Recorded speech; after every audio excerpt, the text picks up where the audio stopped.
ওকে, বিসমিল্লাহির রহমানির রহিম। দেখেন, সুনির্দিষ্ট প্রতিকার আইন 1877। এটা 1877 সালের কয় নং আইন?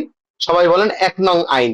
1877 সালের 1 নং আইন। এটা এই যে চুক্তির সুনির্দিষ্ট বাস্তবায়ন, এই যে চুক্তির সুনির্দিষ্ট বাস্তবায়ন, এই যে চুক্তির সুনির্দিষ্ট বাস্তবায়ন, এই যে চুক্তির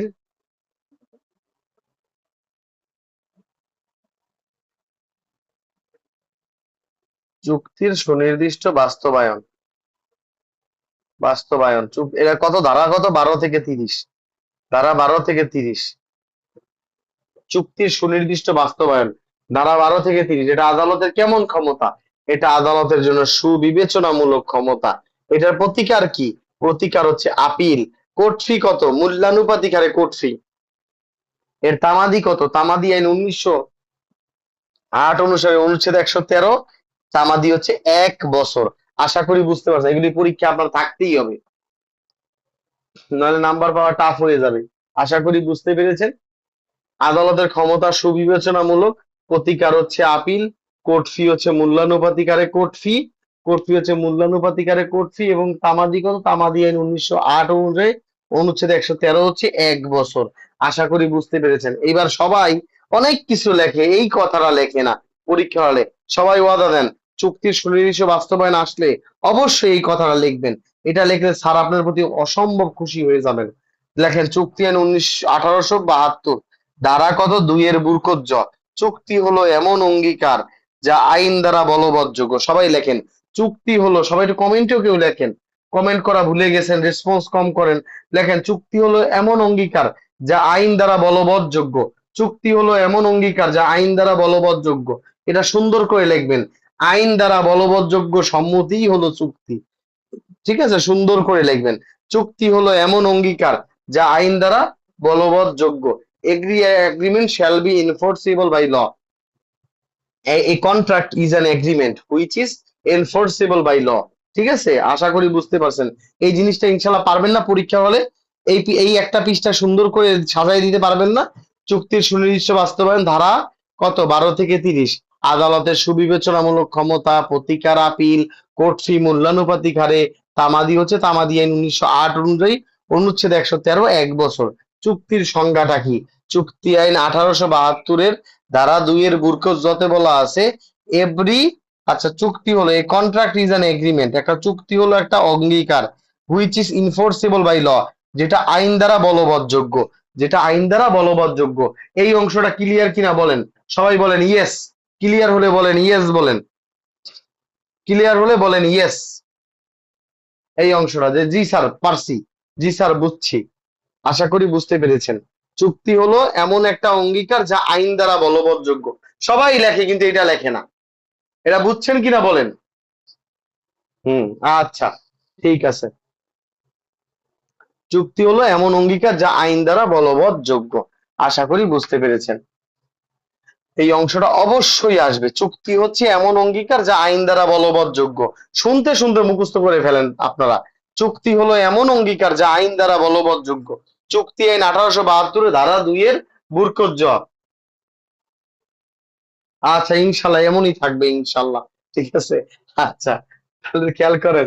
এইবার যে জিনিসটা মাথায় রাখবেন সেটা হচ্ছে কি, দেখেন, দুইটা জিনিস শিখাবো। এই যে ধারা 19,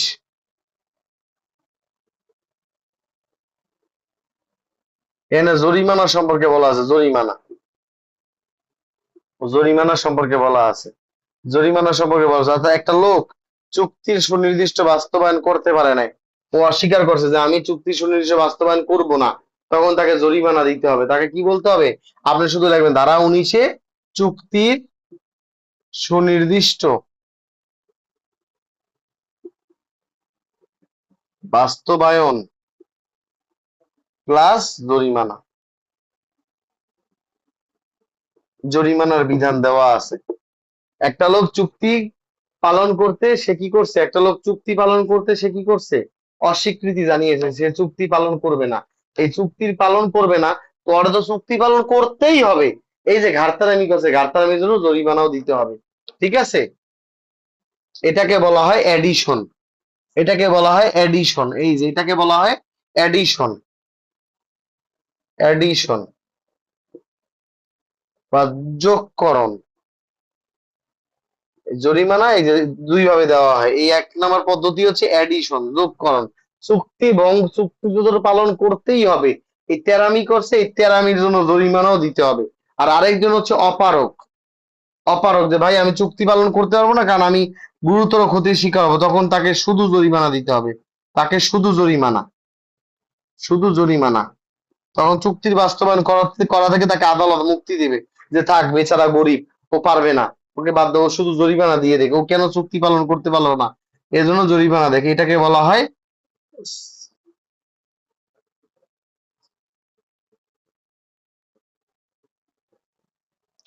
বিয়োগের ইংলিশটা ভুলে গেছি গা। কি জানি নাম? না, মাইনাস না, দাঁড়ান, বিয়োগের ইংলিশটা ভুলে গেছি। সাবস্ট্রাকশন না কি জানি। আচ্ছা আচ্ছা, সাবস্টিটিউশন।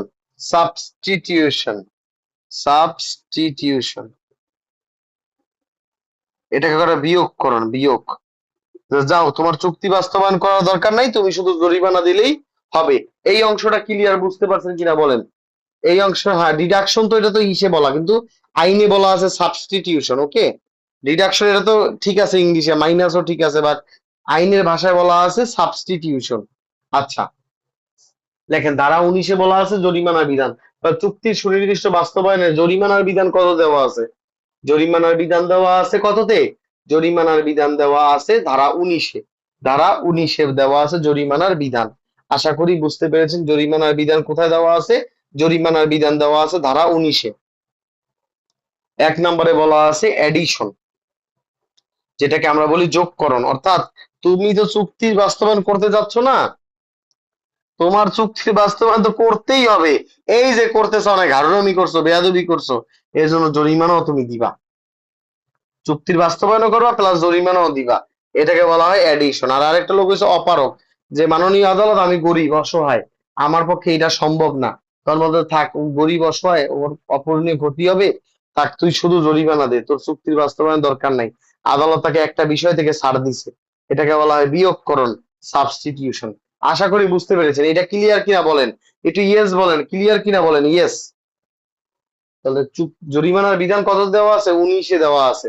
এটা বুঝতে পারছেন কিনা সবাই বলেন, ইয়েস নো বলেন। তাহলে দুই পদ্ধতি, এডিশন, যোগকরণ। যোগকরণ, চুক্তি বাস্তবায়ন তো করতেই হবে, সাথে জরিমানাও দিতে হবে, এডিশন। ঠিক আছে। আর এটা হচ্ছে সাবস্টিটিউশন, যে তুই চুক্তি বাস্তবায়ন দরকার নেই, কিন্তু তুমি যে এটা করতে পারলা না, এই ব্যর্থতা দায়ভার হিসেবে জরিমানা দাও। এটাকে বলা হয় বিয়োগকরণ। আশা করি বুঝতে পেরেছেন। এইভাবে করে এখানে সব মুখস্থ করতে হবে। আপনারা কে বলছে? আপনি এটা ঠান্ডা মাথায় একটু নিজের মতো সাজাইয়া বুঝাইয়া দিয়ে আসলেও স্যারে খুশি। সুন্দর করে লিখবেন ধারা 19-এ চুক্তির সুনির্দিষ্ট বাস্তবায়নের জরিমানার বিধান দেওয়া আছে। এইভাবে সুন্দর করে বুঝাইয়া স্যাররে বুঝাইয়া দিয়ে আসতে হবে। আশা করি বুঝতে পেরেছেন। এবার লেখেন রেস জুডিকাটা।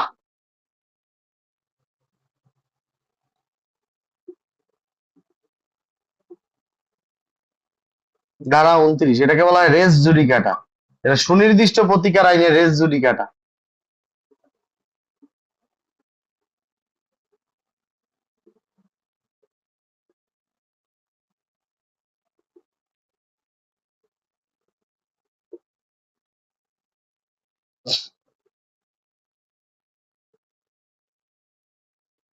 সুনির্দিষ্ট প্রতিকার আইন 1877। এটা সুনির্দিষ্ট প্রতিকার আইন 18, জি জি, এটা আমি দিচ্ছি আপনাকে। সুনির্দিষ্ট প্রতিকার আইন 1877-এ রেস জুডিকাটা বলা আছে, রেস জুডিকাটা। এটা বলা আছে কততে? আজকে রেস জুডিকাটা দিয়ে শেষ করব। কালকে আমি ক্লাস শুরুতেই এক ঝলকে 13, 14, 15 এটা পড়াই দিব। হ্যাঁ হ্যাঁ হ্যাঁ, এটা আমি কালকে ওই যে 13, 14, 15 কালকে পড়াবো, কারণ ঠান্ডা মাথায় পড়াইতে হবে ওইটা। আগে রেস জুডিকাটা দিয়ে পড়াই, আজকে এটা শেষ করে দিব ইনশাল্লাহ। আপনাদের এছাড়া শেষ। আর 13, 14, 15 এটা ইম্পর্টেন্ট না, ওইটা আমি 10 মিনিটে শেষ করে দিব আপনাদের। ঠিক আছে, শেষ করে দিয়ে আমরা সাক্ষ্য আইন ধরবো ইনশাল্লাহ। আজকে আমরা এই এতটুকুর মাধ্যমে আমাদের ক্লাসটা শেষ করি।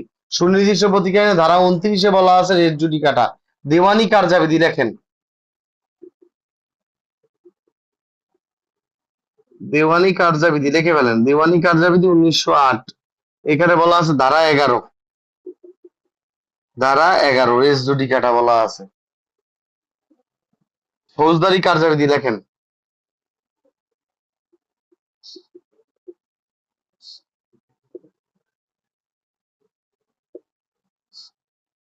1898 ধারা কত বলেন? ধারা 403-এ বলা আছে রেস জুডিকাটা। আর এখানে সাক্ষ্য আইনে কত বলা আছে লেখেন, সাক্ষ্য আইন লেখা আছে ধারা 40, লেখেন।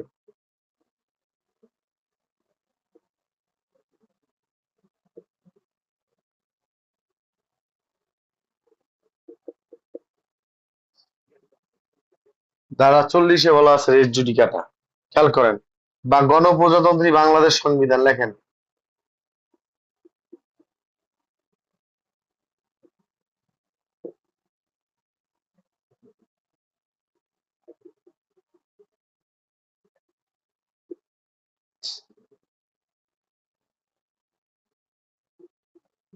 35-এর 2-তে বলা আছে রেস জুডিকাটা। আরো বলা আছে, আরো বলার দরকার নেই, 5টা লইয়েই খুশি থাকেন।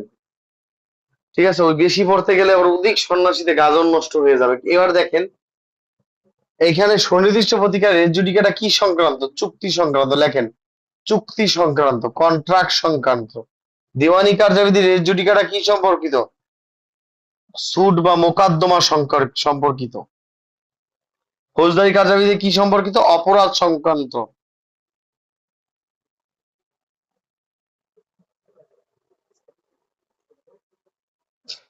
সাক্ষ্য আইনের এটা, সাক্ষ্য আইনের রেস জুডিকাটা কি সম্পর্কে? রায় সম্পর্কিত, রায়। টপিক গুলো রেখে রাখেন, রায় সম্পর্কিত। আর গণপ্রজাতন্ত্রী বাংলাদেশ সংবিধানে কি সম্পর্কিত? শাস্তি সম্পর্কিত। আশা করি বুঝতে পেরেছেন। আপনাদের এইবারে যারা পিলিতে আপনারা কোয়ালিফাই করছেন, এই দুইটাকে মার্চ করে আপনাদের একটা কোশ্চেন দিছে, শাস্তি আর অপরাধকে মার্চ করে লিখে দিয়েছে ডবল জিওপার্ডি।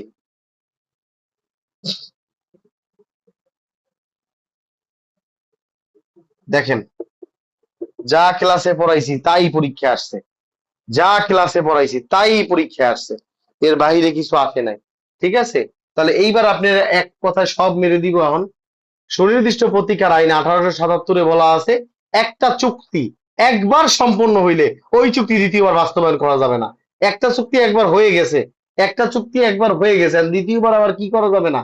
বাস্তবায়ন করা যাবে না। যেমন আপনি আমার এই রিটার্ন কোর্সে একটা অ্যামাউন্ট দিয়ে ভর্তি হয়েছেন, সাপোজ ধরুন আমার রিটার্ন কোর্সে আপনি 10 টাকা দিয়ে ভর্তি হয়েছেন, 10 টাকা দিয়ে আমার রিটার্ন কোর্সে আপনি ভর্তি হয়েছেন। স্যার এখন আমি আমি পরে বললাম, আবার আসলাম, আসার পরে বললাম যে আচ্ছা তাহলে কাজ করেন মাসুদ সাহেব, আমাকে আবার 10 টাকা দেন। তখন বললো স্যার এটা কি শুরু করছেন আপনি, আপনারা তো আমি 10 টাকা একবার দিছি, আপনাকে 10 টাকা তো কোর্স ফি আমি দিচ্ছি, আবার কেন আমাকে 10 টাকা চাচ্ছেন? তো ঠিক তেমনই একটা চুক্তি একবার হয়ে গেছে ভাই, আপনি কেন আবার এই চুক্তিটা আবার বাস্তবায়ন করতে চাচ্ছেন? অর্থাৎ একটা চুক্তি যদি একবার বাস্তবায়ন হয়ে যায়, দ্বিতীয়বার আর বাস্তবায়ন করা যাবে না। এই অংশটা ক্লিয়ার কিনা বলেন? এটা হচ্ছে সুনির্দিষ্ট প্রতিকারের 29 ধারা চুক্তি সংক্রান্ত। এটা বুঝছেন কিনা একটু ইয়েস বলেন, একটু ওকে লেখেন যে একটা চুক্তি একবার বাস্তবায়ন করা হয়ে গেলে দ্বিতীয়বার আর বাস্তবায়ন করা যায় না। একটা চুক্তি বাস্তবায়ন হয়ে গেছে, দ্বিতীয়বার আর কি করা যায় না? ওই চুক্তি বাস্তবায়ন করা যায় না। এটা হচ্ছে সুনির্দিষ্ট প্রতিকার আইন। এটা এইভাবে ওকে লিখতে থাকেন হোসেন সাহেব, এইভাবে লিখতে থাকেন নাজিফা বেগম, লিখতে থাকেন। এইবার লেখেন, এবার লেখেন দেওয়ানি মামলা। দেওয়ানি কার্যাবিধি, এখানে মামলা মোকদ্দমা সংক্রান্ত। একটা মোকদ্দমার আদালত একবার দিয়ে দিছে, ডিক্রি দিয়ে দিছে, বিচার নিষ্পত্তি করে ফেলছে, দ্বিতীয়বার ওই একই বিষয়ে আবার মামলা চলবে না। এটা বুঝছেন কিনা বলেন? দেওয়ানি কার্যাবিধি 11-তে কি মোকদ্দমা সম্পর্কে রেস জুডিকাটা কি সম্পর্কে? মোকদ্দমা। আমি এইভাবে করে আপনাদের এমসিকিউতে ধরে ধরে পড়াইছি, এরপরও পরীক্ষা আসছে অনেকে পারে নাই, এই দায়ভার অবশ্যই আমার ছিল না। আচ্ছা, তাহলে লেখেন দেওয়ানি কার্যাবিধি কি সম্পর্কিত? মোকদ্দমা সম্পর্কিত। একটা মোকদ্দমা আদালত নিষ্পত্তি করে ফেলছে ভাই, আপনি আবার কেন গেলেন দ্বিতীয়বার? দ্বিতীয়বার যাওয়া যাবে না। তা এটা বুঝতে পারছেন কিনা বলেন? ওইটা বললে ওকে বলেন, ওকে বলেন, এটা একজন ওকে বলেন। একটা মামলা একবার নিষ্পত্তি হয়ে গেছে, আদালত বিচার করে দিয়েছে, ওই মামলা নিয়ে দ্বিতীয়বার যাওয়া যাবে না। এবার লেখেন এটা। এবার সাক্ষ্য আইনটা দেখেন, সাক্ষ্য আইনের ধারা 40-এ বলা আছে আদালত একবার রায় দিয়ে দিছে, আদালত একটা রায় দিয়ে দিছে, একটা রায় যখন দিয়ে দিছে ওই রায়টা অবশ্যই মামলা করতে বাধা দিবে। আদালত একটা রায় দিয়ে দিছে কোনো একটা মামলায়, কোনো একটা মামলায় আদালত কি করছে? রায় দিয়ে দিছে। এখন এই রায়টা অবশ্যই, এখন এই রায়টা অবশ্যই তাকে কি করবে? আর নতুন মামলা করতে বাধা দিবে। একটা আদালতের রায় দিয়ে দিছে, এখন ওই মামলা নিয়ে আরেকটা আদালতে গেছে মামলা দায়ের করতে, এখন এই রায়টা গিয়ে কি করবে, ওই মামলা দায়ের করতে বাধা দিবে। বিচারক তখন বলবে ফাইজলামি করো, এই মামলার রায় বের হয়ে গেছে, তুমি আবার নতুন করে মামলা নিয়ে আসছো, যাও মিয়া বাসায় যাও। এটা বুঝছেন কিনা বলেন? আদালত নতুন মামলা, এই একটা আদালত একটা মামলায় রায় দিয়ে দিছে, সে কি করছে, বাদী পক্ষ আবার নতুন করে আরেকটা আদালতে মামলা দিতে গেছে, কারণ আদালত বলতেছে ফাইজলামি করো, মস্করা করো আইন নিয়ে, আদালত রায় দিয়ে দিয়েছে, আবার তুমি আবার আসছো নতুন করে মামলা দিতে, অর্থাৎ রায় কি করবে, মামলা, নতুন মামলায় বাধা প্রদান করবে। এইবার আসেন, সংবিধান আর ফৌজদারি একত্রে পড়তে হবে। দেখেন এটা বিধিজ হয়ে গেছে, সংবিধানে ফৌজদারি কার্যাবিধি ধারা 403-এ বলা আছে রেস জুডিকাটা, এখানে বলা আছে আদালত যদি একটা অপরাধের বিচার করে ফেলে, তখন আবার নতুন করে ওই অপরাধের দ্বিতীয়বার বিচার হবে না। এটা হচ্ছে অপরাধের রেস জুডিকাটা। আর সংবিধানের অনুচ্ছেদ 35-এর 2-তে বলা আছে শাস্তি, একটা লোকরে একবার অপরাধ দিয়ে একবার শাস্তি হয়ে গেলে একটা লোকের, আবার দ্বিতীয়বার ওই একই অপরাধে সাজা দেওয়া যাবে না। এই দুইটাকে একত্রে একটা ব্রিজ করে লিঙ্ক করে দিয়ে দিয়ে বলা হয়েছে double Jio per day. Double Jio per day মানে একই অপরাধের দ্বিতীয়বার বিচার নহে, একই অপরাধের শাস্তি একবার পেলে দ্বিতীয়বার দেওয়া যাবে না। আশা করি বুঝতে পেরেছেন ইনশাল্লাহ। রেস জুডিকাটা এইভাবে যদি পরীক্ষা আসে, এইভাবে ধরে ধরে 5টা পয়েন্ট পরীক্ষা বেরিয়ে আসতে পারবেন না ইনশাল্লাহ। 5টা আইনের 5টা ধারা আবার গুছাই গুছাই লিখবেন, ওটা চুক্তি সংক্রান্ত, সুনির্দিষ্ট প্রতিকার, এটা হচ্ছে মকদ্দমা সম্পর্ক, এটা হচ্ছে ফৌজদারিতে বিচার সংক্রান্ত, সংবিধানের শাস্তি সংক্রান্ত, সাক্ষ্য আইনে 40-এ রায় সম্পর্ক। ইনশাল্লাহ পারবেন না। রেস জুডিকাটা দেওয়ানিতে খুব চমৎকার ভাবে আপনাকে রেস জুডিকাটা পড়াবো। তখন আমি এতে 5টা পড়াইছি, এখানে আরো 3টা আইন বেশি পড়াবো। Special powers act, special powers act 1974, এখানে রেস জুডিকাটা পড়াবো। The criminal law amendment act, ঠিক আছে, আপনার স্যার তো জুডিশিয়ারি, ঠিক আছে, ইনশাল্লাহ আপনাকে সুন্দর করে পড়াই দিব, এগুলি সব আপনার স্যার পারে, ঠিক আছে, এগুলো ক্রিমিনাল ল অ্যামেন্ডমেন্ট অ্যাক্ট থেকে পড়াবো। আবার জেনারেল ক্লোজেস অ্যাক্টের 26-এও এই কথাটা বলা আছে, ধারা 26-এ, এই আরো 3টা আইন মিলিয়ে পড়াবো। আর এই 8টা আইন আপনাকে ক্লিয়ার করে দিলে ইনশাল্লাহ রেস জুডিকাটা থেকে একটা প্রশ্ন আসলে ওইটা আপনার সবচেয়ে জীবনের সবচেয়ে সুন্দর অভিজ্ঞতা হবে ইনশাল্লাহ। তো আপনি বলেন, ওভারঅল বলেন এটা ভালো লাগছে কিনা বলেন, আপনি বুঝছেন কিনা বলেন। দেওয়ানি কার্যাবিধিতে যখন রেস জুডিকাটা পড়াবো, ওর জন্য আলাদা একটা দিন লাগবে সুন্দর করে পড়ানোর জন্য। রেস জুডিকাটা, রেস সাব জোডাইস, আর হচ্ছে বার টু সুট, মামলা দায়েরে বাধা। আশা করি বুঝতে পেরেছেন, ঠিক আছে।